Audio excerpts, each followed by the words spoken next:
So Carmela, Kenny, Irv, we all hopped in the car one night in 2020 in Nashville, Tennessee, and what felt like the middle of the night might not have been, and drove into Kentucky for a protest the next morning at the state capitol for justice for Breonna Taylor. And I think, in the summer of 2020, we all really built our relationship in that collective conversation around activism. And a month later, you guys went back. And for that second protest, you guys participated in a sit-in in Daniel Cameron's front yard, who is the attorney general who refused to bring charges against the police officers that killed Breonna Taylor. And I would love to start with a reflection on that experience and what it was like for you guys, arriving there and being arrested in peaceful protest as part of that cause. Yeah, I mean, first, just having the ability to reach out to people and know that they were going to pull up. Like, as soon as I mentioned it to her the first time we were going, she's like, "Oh, can I come?" There was no hesitation. It wasn't like I asked her or she had to be persuaded. It was like, "Oh, I want to be there. When are you guys going?" Same thing I hit Irv. He's like, "We going?" I'm like, "Yep." And so first, just acknowledging that feeling, because not everyone is there, and that's okay too. But just knowing that I wasn't alone in this situation going into this thing was really comforting, and gave me that ability to be able to continue to move forward. Yeah, that was the biggest thing for me. In our space, kind of sports and entertainment here, there's not a lot of people that think the way we do. And so when he hit me, it was like no hesitation, like, what time we leaving? So that was good. I mean, when you guys went back, it was, I think, with a lot more intention than our first trip. The second protest, you guys knew what was going to happen. You went fully with the intent of saying, we are going to be arrested, and we are going to spend X amount of time in jail, a night or whatever it is, as part of this cause. And I think one thing that really connects, and I always tell this story, that you guys were with 40 people, 50 people? 87. 87, geez. Yeah. 87 got arrested. 87 got arrested. It was more than that. You guys decided that as people with platforms, Kenny, you as at the time an active NFL player, Irv, you as an NBA coach, you guys decided that you were going to stay in and be the last ones to be released. You made sure that every other person was released before you guys. Can you talk a little bit about that decision and how you think it represents, the solidarity required in, like what you were saying, knowing that you're not going alone? I mean, I don't know if it was necessarily a choice. We kind of had like this, saying like, free the guys, right? So it started years before us, but we would say free the guys, but we would start that and then we say, well, free the girls first. Yeah. So we kept chanting that because, we were ready to go home. Ideally, we should have just been in there a couple of hours. And, it was 87 people, it was only 22 men. And so, it was only 22 men. And so it's far more women. And so we wanted to make sure, if we could, that the women got released first, yeah. You want to talk about that? I know you're big on kind of the role that women play in activism and that voice. It's pretty remarkable and not a surprise. The more that you dig deeper into history, the women that have been on the forefront of all of the movements from the beginning of time. And it just, now we're in another place where there's conflict, throughout the world, and we call on people to try and make a difference, and the first people that show up are women. And it was I guess kind of just, not alarming, but I felt so disappointed in our people and the way that we showed up for Breonna Taylor, just being that it was us 22 dudes. How is there double the amount of women here? Anything that happens, they're coming for us, but we're not there in that same way to support. And so it just, I guess, woke me up and opened my eyes to the fact that we got to get more people involved, more dudes especially. So Carmela, do you want to talk a little bit about your kind of journey in activism? I think, all of us admire the way that you communicate specifically and the way you've built your language around these causes. Everybody was in a dark place because all these issues were being brought up to the surface. And it wasn't just the pandemic, it wasn't health stuff, but it was really looking dead in the eye that we have a severe problem in this country. And I felt like activism was a way to really look at the big picture. And if I might be dark because the pandemic took my job away or because life is just so different now, but if I really look at the big picture and I can instead not focus on my own darkness, but a cause that affects everybody, and fight for people that maybe I haven't given so much attention to, and learn about a struggle that I might be a little unfamiliar with, that I haven't been really present with my whole life, that was a time to say, okay, I rather turn this darkness and go stand by people who are hurting. And I think that's a good way to alchemize your own pain and your own struggle, is to realize we all struggle in different ways. And if you can just stand by someone and say, hey, I'm with you in this, there's some beautiful peace in that, because I think that's what a protest represents. The word protest, the vocabulary protest, it can sound violent if you allow it to be. And sometimes it is, but really a protest and a march is a physical manifestation of what we can be doing for each other emotionally and mentally. It's just standing by someone. As people who all have very strong pursuits outside of activism, Carmela in acting, Kenny in sports, Irv also in the sports world, what does a beginner's mindset mean to you guys in the world of activism? Because I think in mental health, it's incredibly important. In everything we do in terms of learning, it's incredibly important, but activism can be intimidating in that way for people. But what do you feel like changes when you kind of embrace that mindset? I'll say this. I really feel that any type of personal investment in mental well-being and learning about mental health is a form of activism. And if you are learning about mental health, if you're learning about psychology, if you're learning about the way our minds work and our emotions work, you're an activist and you might not even realize it. So you have to realize that you're an activist because you are doing the work that is pushing the needle forward in terms of creating well-being for the collective. And that starts with you. And because that's going to affect your family, that's going to affect your community, and that's going to affect the collective as a whole. You're doing actionable work that's only contributing to the well-being of everybody around you, yourself included in that. Yeah. So you are an activist if you've taken any type of approach toward embracing mental well-being. Kenny, do you remember your first moment where you took an action, you vocalized something, you took a stand and said, that's activism? Honestly, the first thing that I did was the biggest thing. The biggest thing, and which for everyone listening is taking a knee. Deciding to take a knee during the national anthem, and protest of police brutality and like our prison industrial complex, like all these things that are happening in our country. And I made that decision without knowing our true history, without knowing the systems that were in place. I made a decision off of a gut feeling. And knowing like the way that I was raised military household, like grandpa in the military, all my coaches were Marines, knowing the pushback that was gonna come with it, but also knowing that this was my opportunity to step up and make a difference. And I knew that if I let that opportunity pass me up, that I would regret that for the rest of my life. And so just even though I didn't know everything that I was doing, just trusting my gut and taking that action and knowing that there's gonna be repercussions from it, but that like it's all taken care of because it's already written. Since then, since 2016, is there any language that you've been able to put to that gut feeling where you say, oh, that's what that was?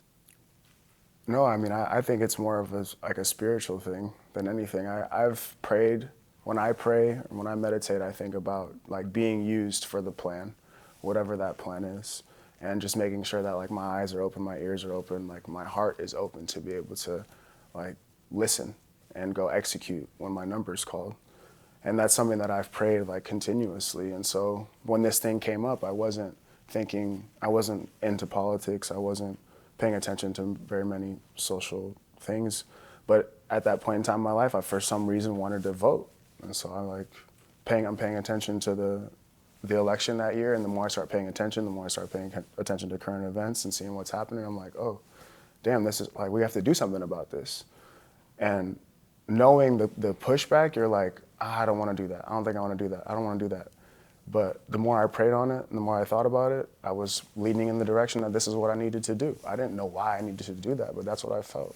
And so just listening and becoming active when my number is called is like the number one most important thing to me, and something that I'm still praying for all the time, especially now as I'm transitioning out of playing, professional sports. It's like, okay, what's next for me? And whatever the plan is and however it needs to be executed, I just hope that I'm ready and I'm preparing for that thing for the next time in hopes that I get another opportunity. To piggyback off something Kenny just said, talking about voting, before the 2020 election, I was a part of a group. We did a bus tour from Orlando, ended in Detroit. So it took about 2 weeks, and we stopped in different cities. And we saw a lot of men, especially black men, that were voting the other way, right? Whatever way that is.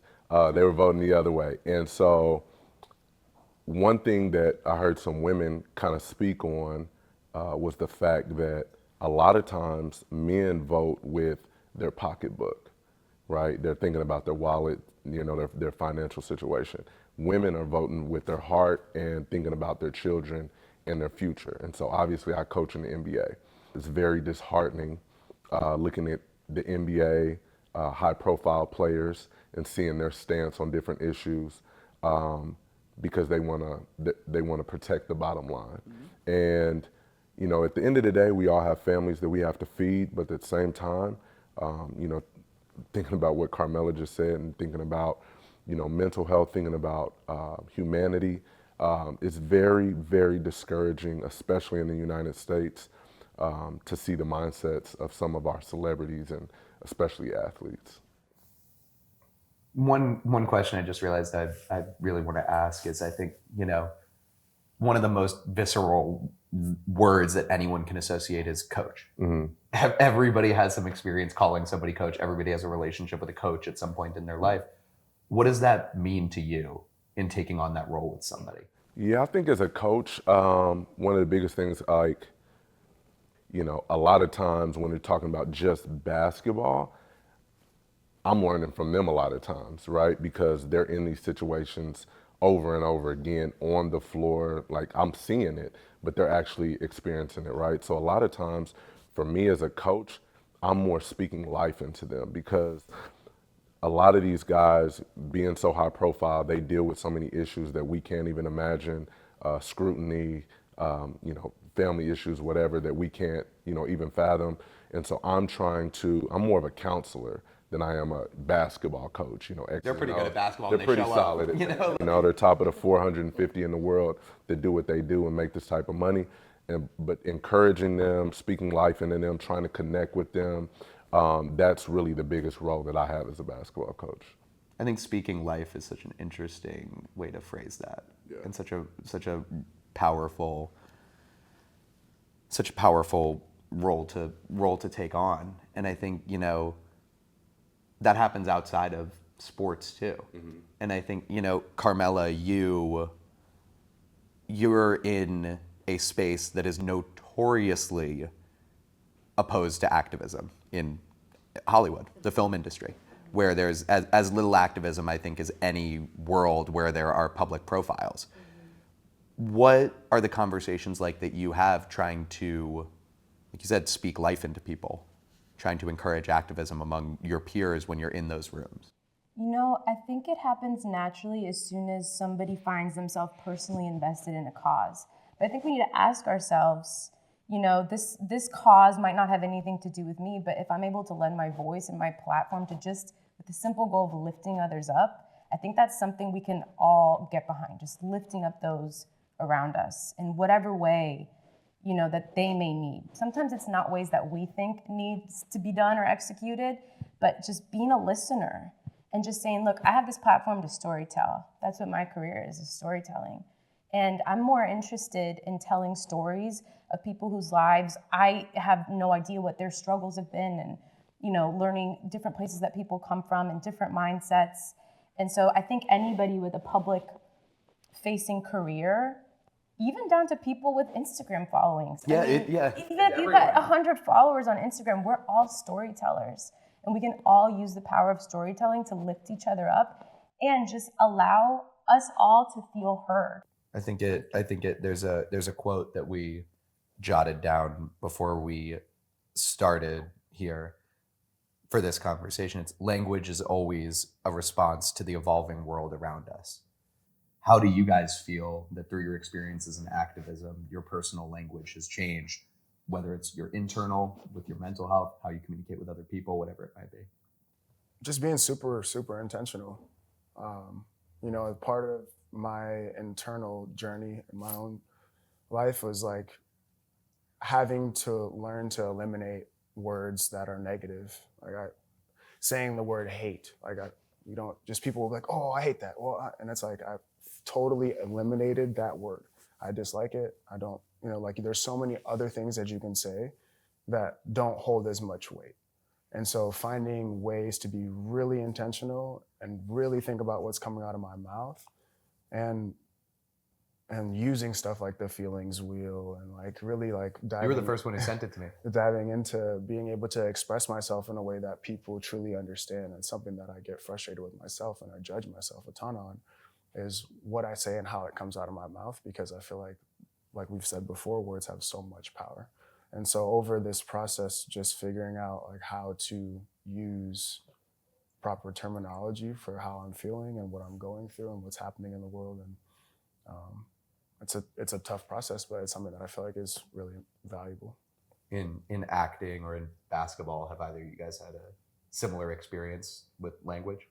Yeah, I think coaching, one of my first coaches were former players, right? And they come from this old school mentality, 70s, 80s, where men were not healthy mentally at all. They right? were not sharing. They were not mentally at all, and healthy mentally at all. And so their whole thing was just like, I'm not going to talk to you.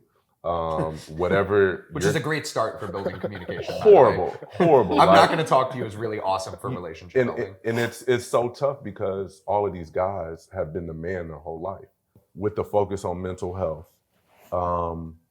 Not just obviously activism, but anything that we're involved in life, you never want to feel alone, right? That's one of the biggest issues a lot of people have, is the feeling of being alone.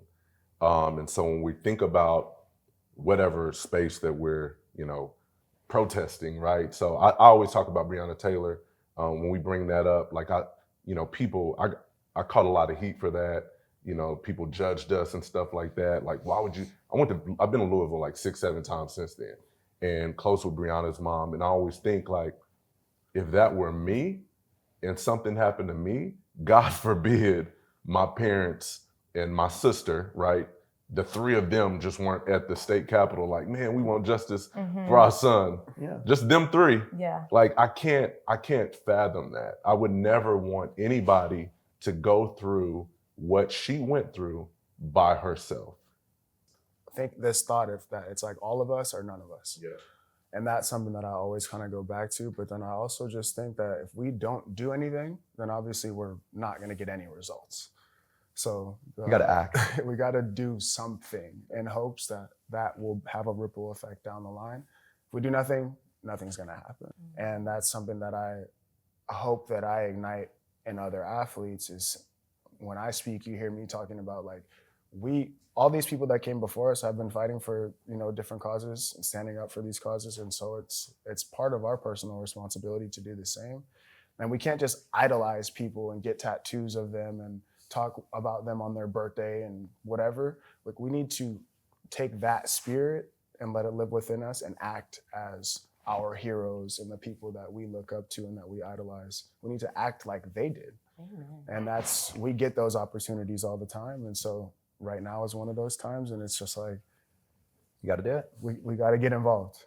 You can look up to Muhammad Ali all you want to, but unless you're acting like him, then what's the point of idolizing him? I don't know.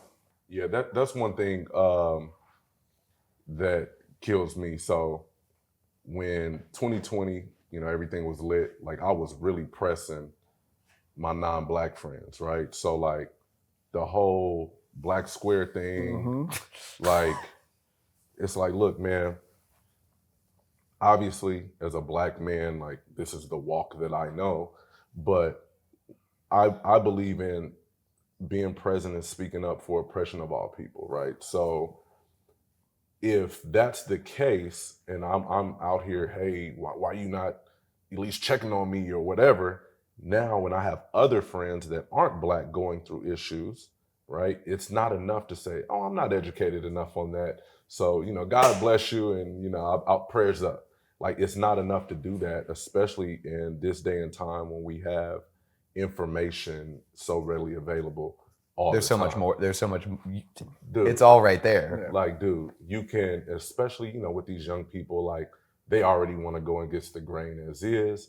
You tell them 1 + 1 is 2. I need to fact check. I'm gonna do my own research. Y'all been saying this for 100 years. I'm gonna do my own research. You know what I'm saying? And sometimes that's activism that's not visible. Sometimes you can't see activism. Sometimes being an activist is being in your room for 2 hours reading Ta-Nehisi Coates or Ibram X. Kendi or bell hooks and just learning and educating yourself. And that's not really performative. It's not something that's visible to people. It's not you just posting do an that. Instagram thing or a little black square, which that can also show solidarity. Like, hey, I want to put it out there publicly that I stand with you. So everything works, but sometimes it's not as visible. Yeah, and to tie it back to mental health as kind of a place to land it, that it's the same thing. It's not always the conversation you have with somebody. It's not always the time that you spend in the room with somebody. It's the way that you're educating yourself and the way that you're working when the door is closed. Cool. Well, thank you guys. Better appreciate it. Let's run it up.